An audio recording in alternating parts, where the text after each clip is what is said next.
Honda Civic FT. So push start installation with remote start. Version 2 itong kinabit natin. May kasama ng mobile application to. Nagkabit na rin si sir ng alloy case.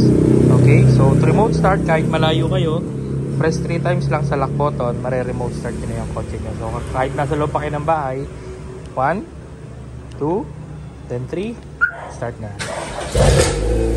Okay, tapos pag lumapit kayo dyan, automatic mag-unlock na rin yung doors nyo, papasok na lang kayo sa kotse. Okay. Tapos pakita ko yung button na kinabit natin. So yan siya. Okay, full airplane yung illumination. Pag accident tinapit doon, hindi mamamatay yan. And then manual transmission, neutral lagi, tsaka handbrake. Kapag nakababa ito, hindi nyo siya mare-remote start.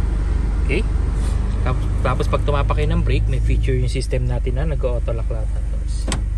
Yan. Okay, so ito yung remote, hindi ko pinindot. Then even naka-under ka, pwede ka mag-unlock, pwede ka mag-lock sa key fob.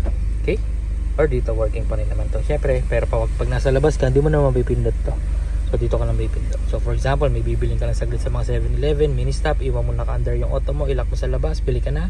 Pagbalik mo, unlock, pasok sa loob, ilock mo rito, drive mo na uli yung kotse mo. Kasi sa stock system, hindi pwede yun. Kailangan nyo papatayin yung makina nyo para ma-lock nyo siya from the outside. Okay, pag gusto mong patayin, pwede sa app or dito na lang. Apakan mo yung brake, isang pindot, patay na yan. Okay, pag gusto mong start, apak sa brake, isang pindot. So napaka basic lang niya gamitin. Okay, so again, free mobile application to, and then naka Burman's promo tayo, guaranteed clean wirings, quality insulation, and then free back to zero fumigation pa after the insulation. Alright, so maraming salamat.